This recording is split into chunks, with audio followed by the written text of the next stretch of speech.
नीलकंठ वर्णी ने लगभग 1 साल पहले अयोध्या से अपनी कल्याण यात्रा का प्रारंभ करते हुए सरयू नदी में कूदकर उसे पार करके जाने का मार्ग अपनाया था।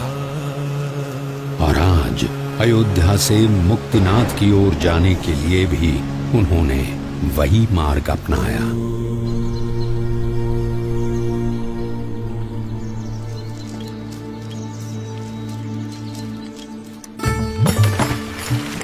सरयू नदी को पार करके मुक्तिनाथ की ओर बढ़ चले नीलकंठ वर्णी हरैया गांव में आए।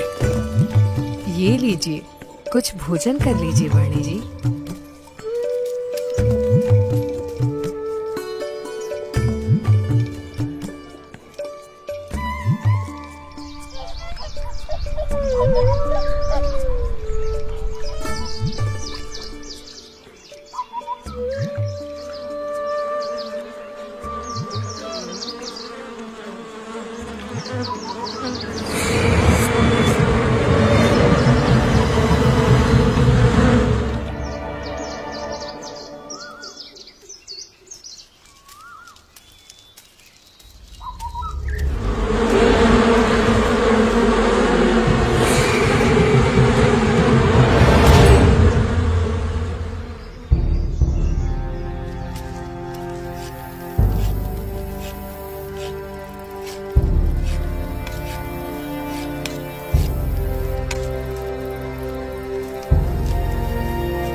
प्रणाम प्रभु। बड़ी दिव्य और असाधारण प्रतिभा है आपकी। शायद आप वही है जिनकी भक्ति हम करते हैं, जिनके आशीर्वाद से हमारा राज्य, हमारा संसार चलता है। आपके आगमन से मेरे राज्य की धरती तो पावन हो ही गई है। अब कृपया मेरे राजभवन में पधारकर उसे भी धन्य कीजिए। आपके और आपके परिवार के बलिष्ठ संस्कार हैं, इसीलिए मैं आपके वहां जरूर आऊंगा।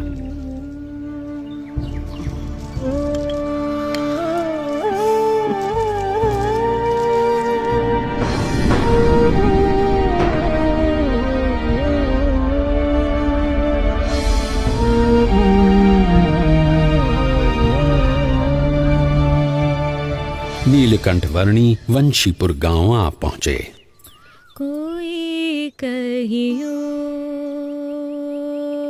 रे प्रभु आवन की, कोई कहियो प्रभु आवन की, मन भावन की, प्रभु आवन की, मन भावन की, कोई कहियो रे प्रभु आवन की, कोई कहियो आपन आवे लिख नहीं भेजे, बान परी ललचावन की, आपन आवे लिख नहीं भेजे, बान परी ललचावन की, ये दो नैना कहो नहीं माने, ये दो नैना कहो नहीं माने, नदियाँ बहे जैसे सावन की, नदियाँ बहे जैसे सावन की, कोई कहियो। ये महाराज पैदल चलकर क्यों आ रहे हैं? हाँ, और घोड़े के ऊपर कौन बैठा है? देखूं तो महाराज पैदल, अवश्य ही कोई विशिष्ट अतिथि होंगे।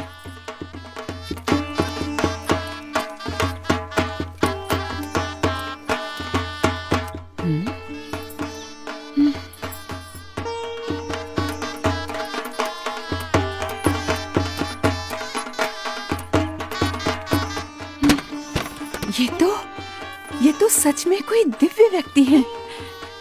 सब सब चलो, उनके स्वागत की तैयारी करो। जी महारानी जी।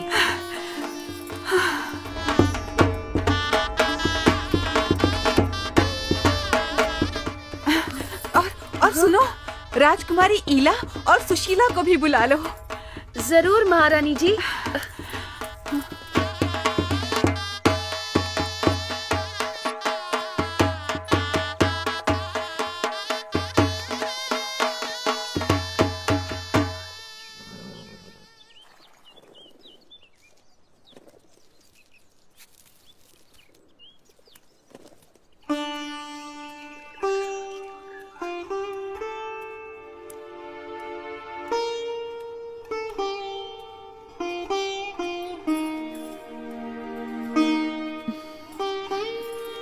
प्रणाम।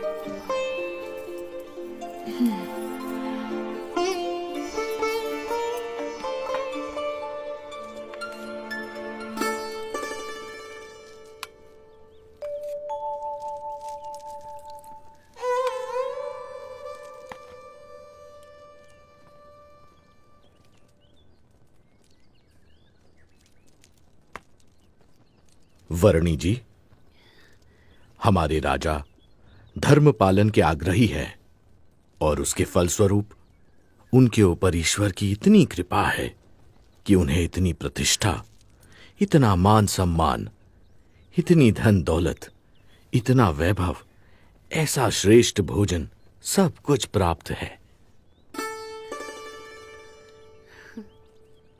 धर्म का संबंध केवल धन दौलत, पद प्रतिष्ठा, मान सम्मान, बाह्य वैभव और बाह्य व्यक्तित्व से नहीं, किंतु आंतरिक प्रतिभा से है।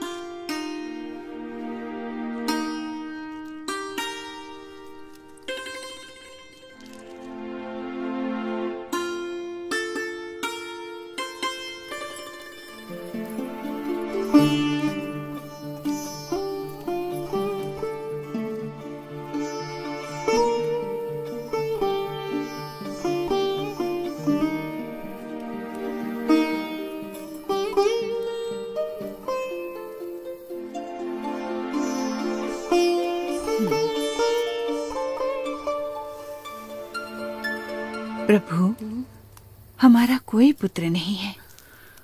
उस बात से मैं चिंतित रहती थी, पर अब आपके आने से मेरे पुत्र की कमी पूरी हो गई। अब आप यहीं रुक जाइए। आपके पूर्व जन्मों के संस्कार हैं और आपका भक्ति भाव भी है, इसीलिए मैं यहाँ आया हूँ। और आपकी तरह और कई मुमुक्षुओं को भी मुझे मिलना है।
मन ही मन में बड़ा मुस्कुरा रही हो, क्या सोच रही हो? सोच रही हूँ, नीलकंठ वर्णी कितने महान व्यक्ति हैं। सरल जीवन और उच्च विचार। और हमारी ईला और सुशीला भी कितने भक्तिभाव से उनकी सेवा में जुड़ गई हैं।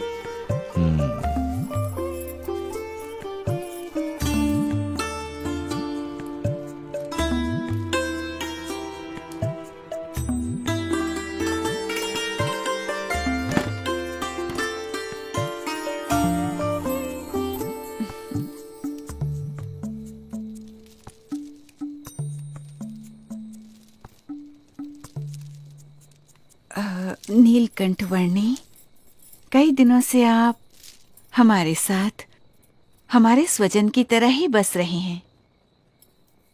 और केवल हम ही नहीं, पर यहाँ छोटा बड़ा हर कोई आपको अपना स्वजन समझने लगा है। सभी को आपसे लगाव हो गया है। इतने दिनों से आपका जीवन निकट से देखकर हमें प्रतीति है कि आप कोई असाधारण दैवी तत्व हैं, साक्षात परमात्मा हैं। ये सब देखकर मेरे मन में एक विचार आ रहा है कि यदि आप हमेशा के लिए हमारे स्वजन बनकर रह जाएं, तो कितना अच्छा होगा। यदि समझ में आए तो मैं तो हमेशा के लिए सबका स्वजन हूँ, एक सच्चे स्वजन की तरह हमेशा सबके साथ ही रहता हूँ। अब हमारी अपेक्षा है कि हम ये सब कुछ त्याग कर आपके चरणों में न्यौछावर करके मोक्ष के काम में ध्यान दें। और हमारी सारी धन दौलत, हमारी सारी संपत्ति, हमारा राज्य और ईला और सुशीला को भी आपको सौंप दें। हमारी पुत्रियों से ब्याह करके हमारा सब कुछ स्वीकार कर लीजिए नीलकंठ।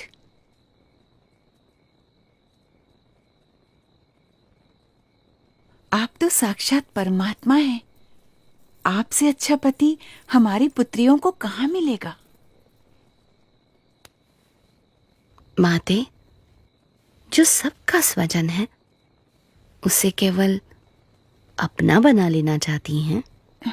मैं आप सबको सारे बंधनों से मुक्त करना चाहता हूँ और अब मुझे ही ये सब बंधनों में बांधना चाहती हैं?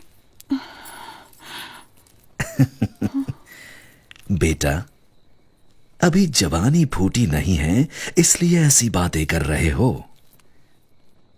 पर जब जवान हो जाओगे तब स्त्री सुख के बिना रह नहीं पाओगे। जब स्त्री सुख के लिए तड़पोगे तब एहसास होगा कि ऐसी सुंदर कन्याओं और ऐसे राज्य का प्रस्ताव ठुकरा करके तुमने बहुत बड़ी भूल कर दी। पर तब यह मौका निकल चुका होगा। क्षमा कीजिएगा, पर आप मोह में अंध होकर मुझे जानते हुए भी मेरा असली स्वरूप भूल रहे हैं।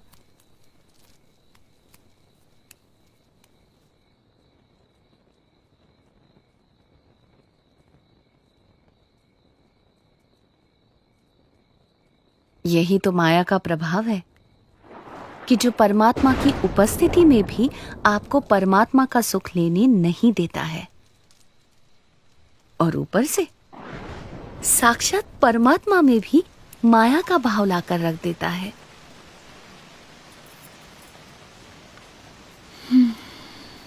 माँ, पिताजी, ये नीलकंठ वर्णी तो निर्लेप है, निर्विकारी है।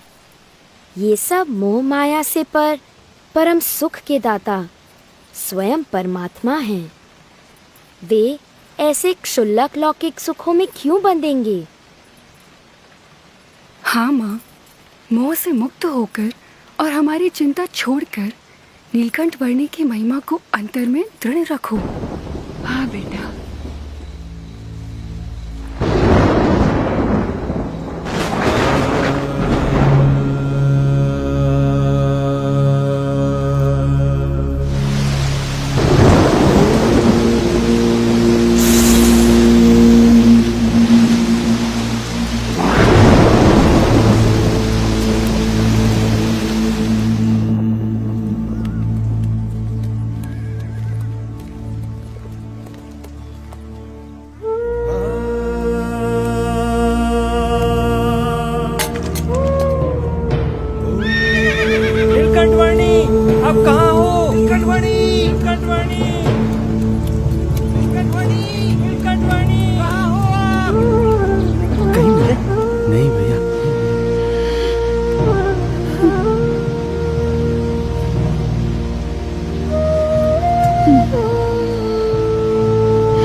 क्या हुआ? नीलकंठ वर्णी मिले? सुबह से लेकर अब तक हमने नीलकंठ वर्णी को हर दिशा में ढूंढा, पर वो कहीं नहीं मिले।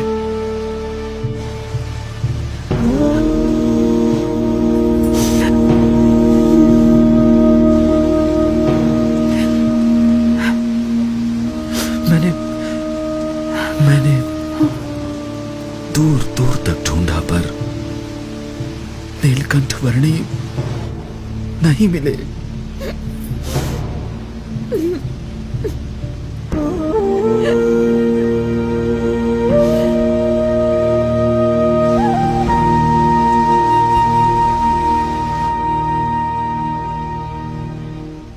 माँ, वे चले तो गए हैं, पर हमें सच्ची समझ देकर गए हैं, हमारा कल्याण करके गए हैं।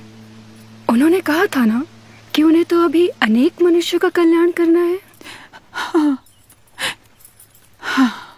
वे कहते थे ना कि यदि समझ में आए तो एक सच्चे स्वजन की तरह वे हमेशा सबके साथ ही रहते हैं, वैसे ही वे हमेशा हमारे साथ रहेंगे। हाँ बेटा।